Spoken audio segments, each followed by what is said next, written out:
Hello again. Listen, when I first came to Koh Lanta, I left, sadly, feeling a little bit underwhelmed. And that surprised me quite a bit, actually, because Koh Lanta has a little bit of a cult following. So many people that I know come to Koh Lanta, fall in love, and they never want to leave. And after hearing so many of you in the comments and stopping me in the streets saying, hey, why didn't you like Koh Lanta?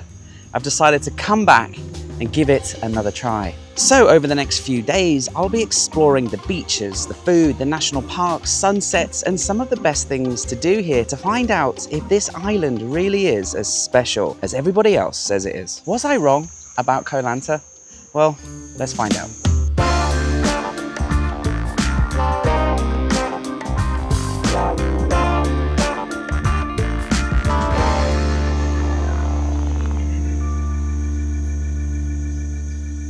So first things first, I'm going to go out on my motorbike and explore the north of the island. But before I do so, let me show you where I stumbled into this beautiful resort. It's fantastic value and I think would be great for you and your family, or if you're a couple or a solo traveler like me, to stay in. And then I'll meet you back on the bike in a little bit and we'll go out there and go see what Koh Lanta has to offer. So it's called the Twin Bay Resort and it's because it shares two bays, Twin Bay. This is the first bay, let me show you. As usual, guys, all paid by myself, nothing's for free, okay? Yes, I'm a travel YouTuber, but I never ask for anything for free because I like to just remain impartial. So anyway, this is the main bay, the big one on the backside. It's not a swimming bay, it's not somewhere you would come with your kids. It's just this huge, big bay, and the sunset over there was incredible yesterday. And there's a big old rain cloud coming this way, because we are filming this in the shoulder season. It's just about to be monsoon season, but not quite yet. This season of May and June, you can expect rainy days, rainy storms, but not all day and not every day, like it will do in June, July, August, on this side anyway. My motorbike is over there, parked up nicely, because the reason I chose this hotel was I just was getting destroyed by a huge, relentless storm. And I drove into Krabi, I got over the car ferry, I came over the bridge, and I just looked on Booking and I found this resort on the website for 3,000 baht per night, which I think is a fantastic deal if you see my room. This is the swimming pool area, which is great again for kids. You've got a nice little paddling pool with some deck chairs. Then you've got the main pool, which is an infinity pool overlooking the sea. Lots of shade, lots of sunbeds. There's a cool little cocktail bar there. Had a couple of cold beers yesterday when I arrived and I just admired the beautiful bay in the afternoon light. It was a bit of a stormy one yesterday, and like I said, I just wanted to find the nearest resort to the north end of the island so that I could rest up and start drying my clothes because everything got wet. And I think I found a really good deal. So this is my room. It's a beachfront bungalow, as you can see, steps away from the beach, and I think for 3,000 Thai baht per night, this is a good deal. Huge big double bed. There's a nice little sofa, a nice little coffee table. There's a smart TV so you can watch your favorite YouTube channel. Oh, who's that? Hello, Miss P. A little desk to work on. And you've got a little sink, you've got fridge, coffee machine, wardrobe, toilet, and a hot shower that with good pressure. But by far the best thing is just having this beautiful view out to the beach, and this is the other bay, the second bay, hence why it's called Twin Bay Resort. Little door opens out here to the veranda, two sunbeds, some underwear drying out because everything got wet yesterday, including all my shirts. And yeah, you can just sit out here and read your book and admire the view. And then if you do want to go to the beach, it's 1, 2, 3, 4, 5, 6 steps before you're basically here. And there are bean bags, there are footballs, there are deck chairs out here, and you can just read your book in peace under the shade of the palm trees. And I feel like it's good to come back to Koh Lanta. The reason I had to come back, guys, was the only time I ever came here, and I made a video about my week on Koh Lanta. It was a negative experience, not because of Koh Lanta, but because of COVID. It was at that point where the entire country of Thailand was shutting down province by province, and Koh Lanta and Krabi was on the precipice of going to dark red, and everyone's head was just messed up, and we were all on our phones checking every day, every minute, you know, what's going on, and it was a stressful time and I spat out a weak video. But in the background, whilst I was filming it, I was affected mentally, as was everyone on the island and the entire world, about what was going on around the world. And so it did impact my experience. And for that reason, people kind of got the impression I didn't like Koh Lanta, and that isn't really true. But I wasn't blown away, but there were so many circumstances that contributed to it. So I have to come back to Koh Lanta and give it another go. Hence why I'm here for 3 days. Although yesterday was about reaching the island, finding the resort, drying my clothes, having a burger in town, having a pint with some subscribers, and going to bed early. Yeah, the Twin Bay Resort gets my thumbs up approval. And look, I've always said you've got to give a place 3 tries. If you have a bad experience, it can be your fault, it can be your mood, it can be your outset, mindset, whatever. Also, it could be the weather, it could be many different things. If you go back a second time and you still don't enjoy it, then you really need to start thinking about, maybe this place isn't for me. And then the 3rd time is when you can say, do you know what? I've tried and I just don't get on with this place. And you can scratch it off and say, I don't need to go back there. And there's a few places that I've been to around the world that is one of those places. I feel like Khao San Road is one of those places now. You know, every time I go back there, I'm always hoping to fall in love with it. But 3 times, 4 times, 5 times later, I just go back and I think, this place is rubbish. But anyway, here we are, giving Koh Lanta a second try. And look, one thing that I need to say out the door is it is absolutely beautiful. Tropical paradise, lots of beaches, very local, and it's a massive island. There are 2 sections, Koh Lanta Noi and then the Eye. So they're connected by the bridge, and we'll go check out the small section of it now. We'll just drive around. It's very remote, there's not much infrastructure, especially tourism. So if we were to turn right here, that would take us down to the south, but we're gonna do a left and go check out the north on this cloudy, miserable day. But we're not letting the weather affect it. No siree, no way.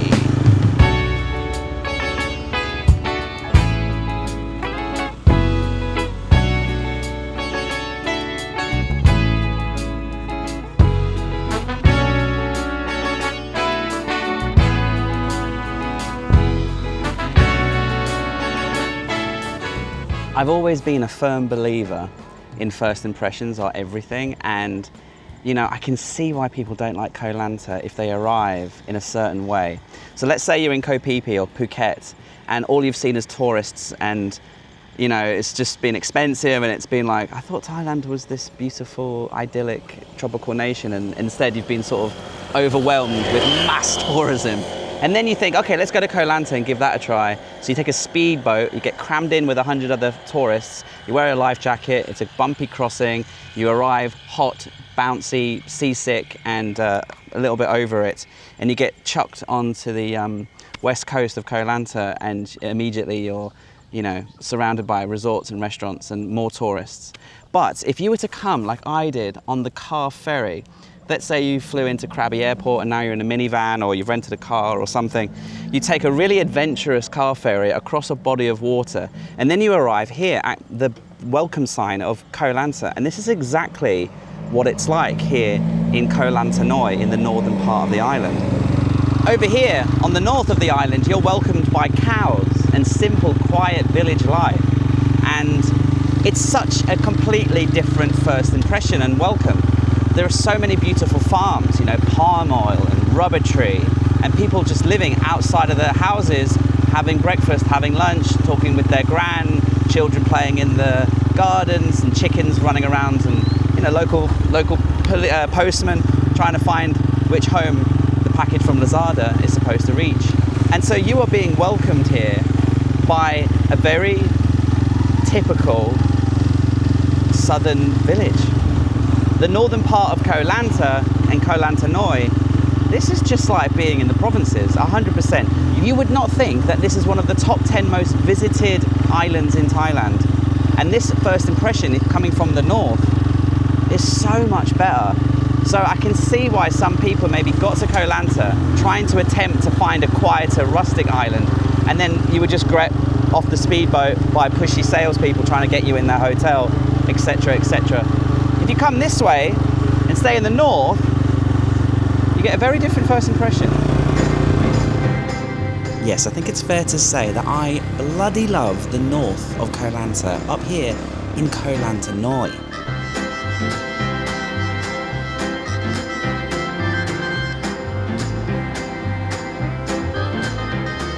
There's no resorts up here, there's hardly any restaurants, it's just the local farmers, the local people living the village life on a beautiful island.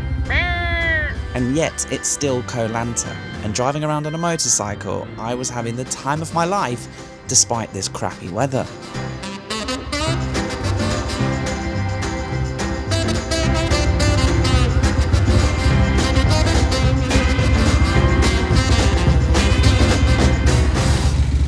Paddy cap. This one? Oh. Oh, swai. Beautiful. Palm ภูเขา Palm ภูเขา Palm เนี่ยต้น Palm ภูเขา Palm ภู เขา เขา ภูเขาในทะเลอะภู Okay. เขา So I'm Mac. I just stopped to take a video of these palm oils, just for some B-roll. And this gentleman asked me to come and take a picture of his beautiful palm outside of his house. He's very proud of his palm tree. Thank you very much. I mean, apart from the fact that I've already shown you my resort, which is obviously lovely and very westernized and focused for tourists, right, and families. I mean, this is very, very, very, very, very cool. I don't think I came here last time. I think I went over to the old town and, you know, it was COVID again, remember? So all the fishermen were hunkered down in their wooden huts and closed the doors, closed the windows. No one was welcoming. Nothing was open. And I was like, oh, you know, and I had such a negative experience here because of COVID, right? And I feel like I let that affect my opinion on Koh Lanta for far too long. It feels really good to come back, to be honest. Now, I did see this sign for a restaurant down a muddy path, and I was getting a little bit thirsty, so I thought, let's drive down and check it out. As far as I could tell, this was one of the only restaurants in the entire northern part of Koh Lanta, so this was very remote. สวัสดีค่ะ สบายไหม สบายไหม Come on then.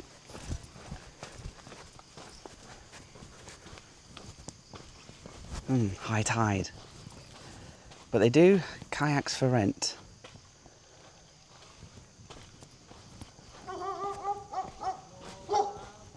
Paddy cap. สบายไหม Are you going to be friendly? Are you going to be friendly? But obviously high tide, you could paddle in here, out into the mangroves, and a proper adventure. Paddy cap.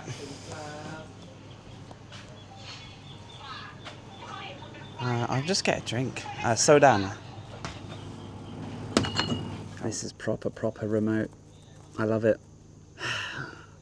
I think, honestly, if I had a 4-year-old and a 7-year-old, I'd come here, I'd rent a car or a quad bike or something and just drive around Koh Lanta Noi and rent kayaks and just take the kids out and go out there to that island in the distance. It looks like it's got a skeleton built into the side of the rock, you know, it just looks spooky, looks just like a cave or a mountain from a children's story. And then we'd go out kayaking and we'd go in a circle and we'd see jellyfish and birds, and then we'd pretend there'd be pirates, and then we'd go look for treasure, and then we'd go kayak over here and come back to the mangroves, come to this restaurant and be really hungry and have a Coke and some fried rice and some pineapple fried rice and some chicken, and then we'd go down there and look at all the skipperfish and the crabs and all the weird stuff that lives in a mangrove. Have the best day ever, then go back to the beach, swim in the pool and have a beer at sunset. But yeah, for your information, you can rent a kayak here for 500 baht, no limit on the time. And they also do tours to the nearby islands around here, which again, you could probably go out on one of these long tails and have a proper adventure. And DIY, 700 baht, 400 baht, split between a few of you. Like, it's nothing. And you could go have a day out here. You know, if you go on the other side of Koh Lanta and you go on the 4-island boat tour, you're going to be surrounded with hundreds of tourists from all over this region, from Krabi to Railay to Phi Phi to Phuket. People all going to the same islands, eating the same rubbish. Koh Lanta Noi is where I would come for a DIY southern Thailand adventure.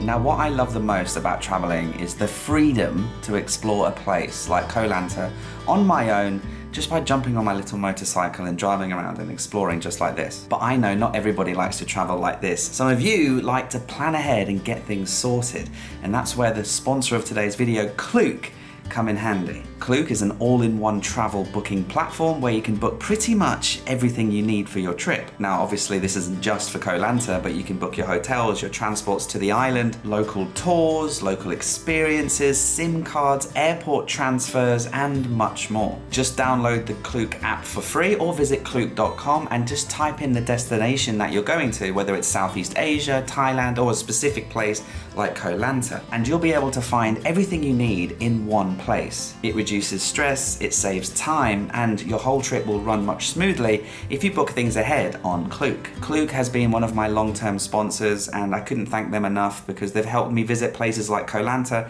and share them with you. And if you use my code Paddy Doyle at checkout on selected bookings, you'll even get an extra discount. So thank you to Klook. Download the app for free or go to klook.com today and start planning your dream trip to Koh Lanta or anywhere else.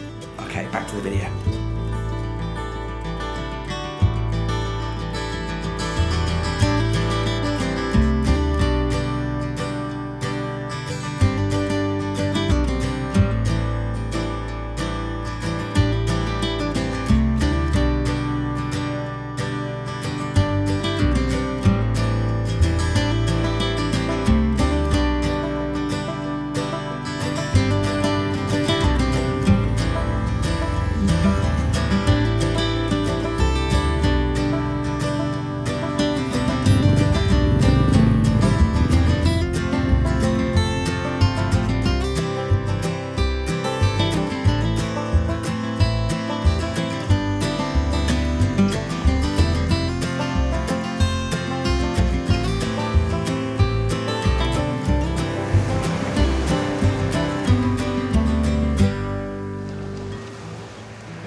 Yes, the following morning, after that glorious day of just driving around and exploring Koh Lanta Noi, I decided to head to the southernmost point and check out a completely different side to Koh Lanta.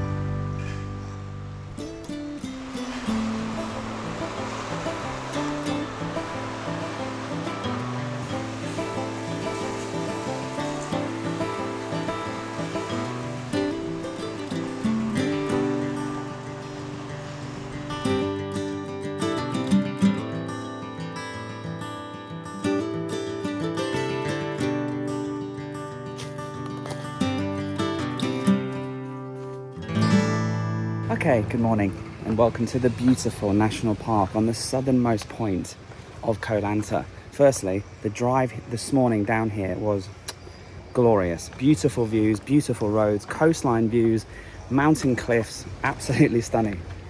And when you arrive here, it's 200 baht, but I paid a little bit more, 220, because I had my motorbike. There is a beautiful lighthouse on a gorgeous rock outcropping and a nice rocky beach at the car park when you arrive. And the reason I've come here is there's a beautiful nature trail. It's only 2 kilometers long, but it does take about an hour according to the signs because it's quite steep. And yeah, it goes through the jungle and there are lots of beautiful birds and monkeys, dusty langurs and insects and things like that that live here. Okay, we've got monkeys. We've got dusty langurs jumping between the trees.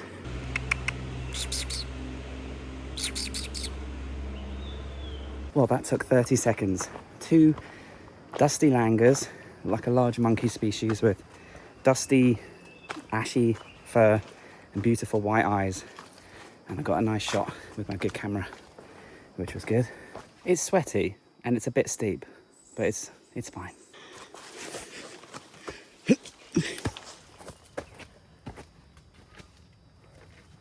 After the initial 450 meters of that pretty steep section, there's now a gorgeous trail, and it's concreted and it goes right through the forest and it hugs this cliff.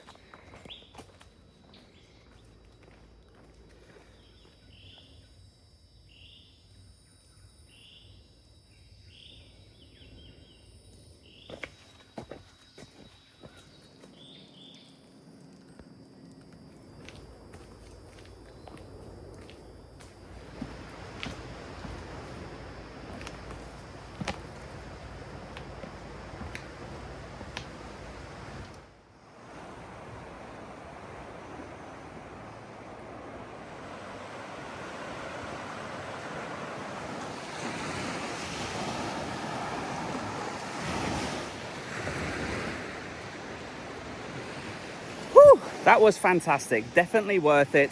Yes, it's steep, yes, it's sweaty, and yes, there are lots of bugs that will try and fly into your ears. But to see the lizards and the monkeys and to sweat and get some good exercise, surrounded by all of this beauty, the last stretch of the trail, as you can see, spits you out onto this gorgeous sandy beach. I'm gonna get back on the bike and find a place to hydrate with a view.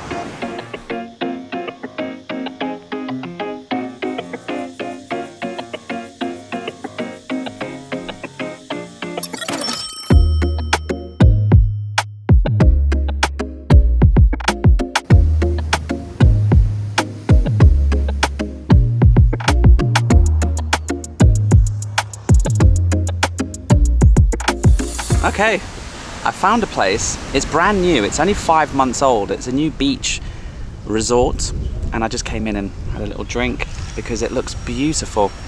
The rooms look really fresh and clean. They have a bathtub outside. Every room has a little garden with an umbrella, and there's this gorgeous little bar right on this beach, and there's a volleyball court, and you're literally on the beach. It's really beautiful.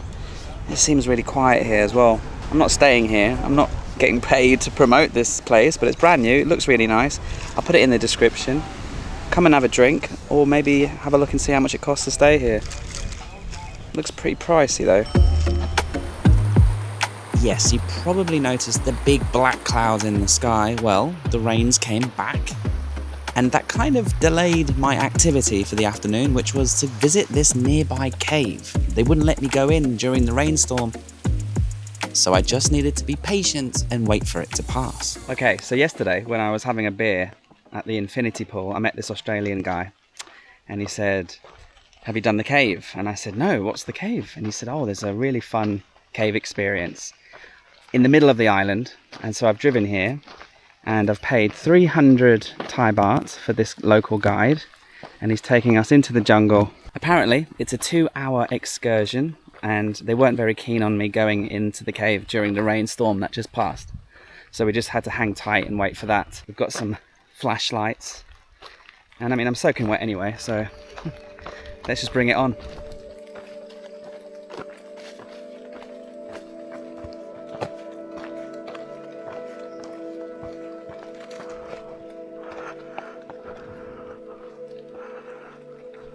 This is so much fun.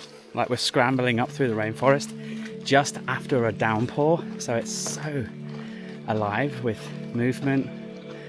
It's so bright green. It's like electric green. Everything's got that shine. Everything just looks super tropical, man. This is like a really fun experience, just the hike to the cave.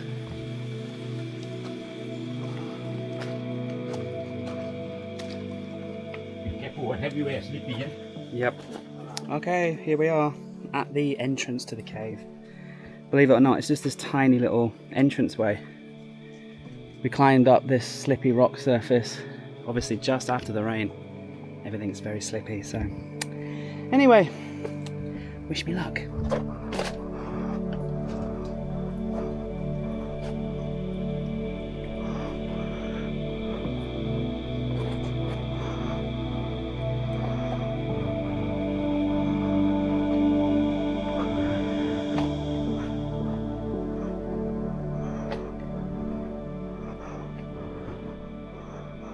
Koh Lanta, proper adventure island.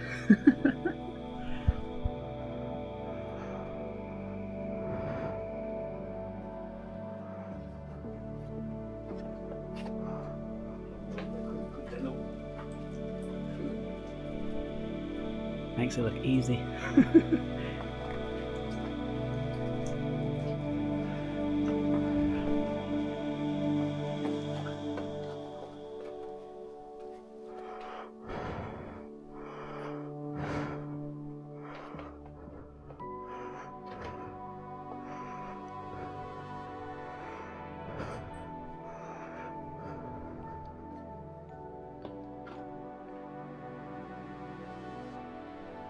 Oh, it's a tectonic shift.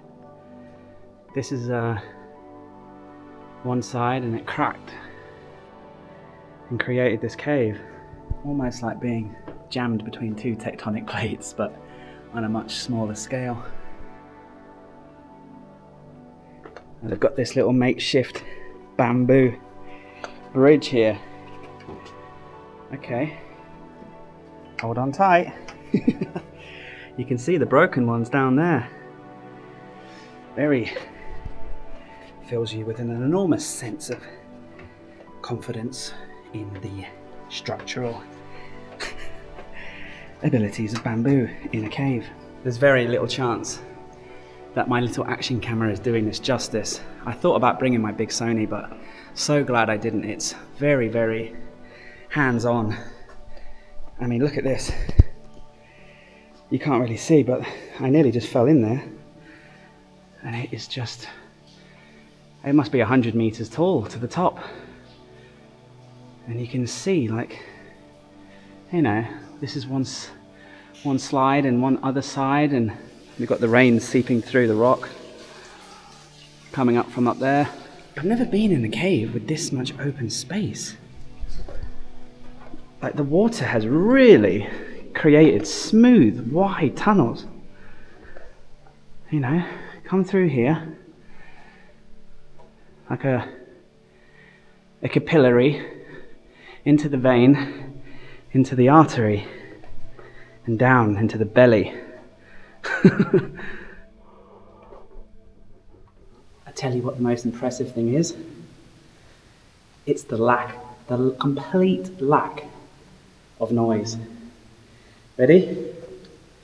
I'll be quiet and just listen.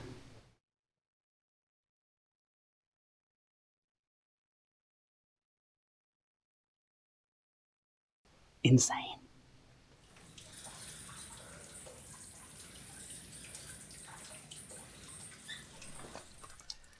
Oh, hello. That was a real proper cave experience.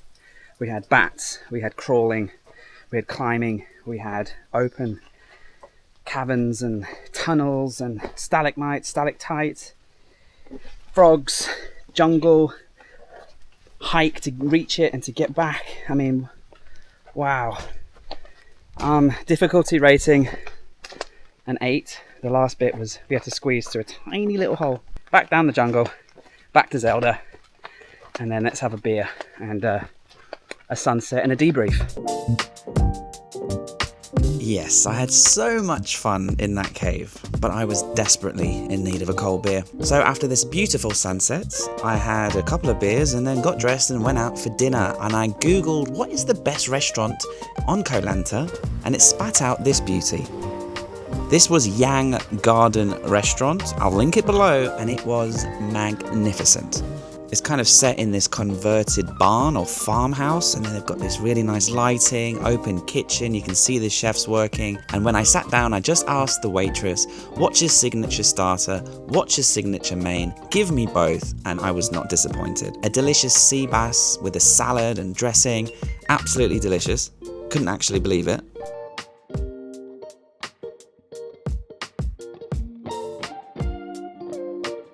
Then I had a steak with a side salad and some spicy barbecue sauce and creamy mashed potatoes. Absolutely delicious, really well seasoned, and I had a nice glass of red wine as well. I know it's not exactly Thai food, but it was delicious. That was incredible. 3 courses, less than 2,000 Thai baht for the whole thing. and Yang Garden Restaurant. Beautiful interior, fantastic staff, really good. And the chef was on point. That steak was fantastic. The sea bass was delightful. And then that Snicker bar, Mars bar, cheesecake thing, it was a bit chewy. That was the only downside. But yeah, put this on your list if you're coming to Koh Lanta. 100%. All right, cheers everyone. Cheers to Koh Lanta. What a wonderful 3 days I've had. Weather was a bit rubbish, but there's nothing you can do about that at this time of year. In fact, I think it adds to it a little bit. I mean, I'm driving around and exploring an island in the blistering heat in the sun. It would be just extra difficult. So having a bit of a coverage from the clouds and the storms adds a bit of drama, keeps the weather and temperature cooler. And I don't mind a bit of rain, to be honest. But all my stuff is covered in mud, soaking wet. I definitely need a laundry day. So look, as I discussed, the last time I came to Koh Lanta, I left a bit underwhelmed, and it was basically because of COVID. And so this time I've come back and I've really connected with the island on a different level. Is it the best island in Thailand?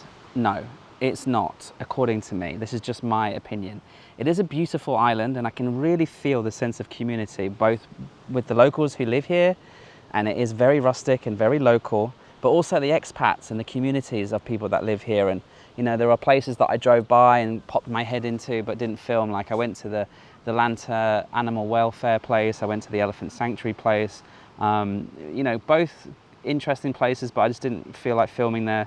But the people who ran those places, really friendly. A few of the restaurants that I haven't featured, you know, owned by expats and things, like a burger. I went to the Irish bar, a few other little bars and things, and it was great to meet subscribers there and have a good chat with people who live on the island and tell me about how the community here is really strong. And I really feel that coming here, so that is definitely something to consider.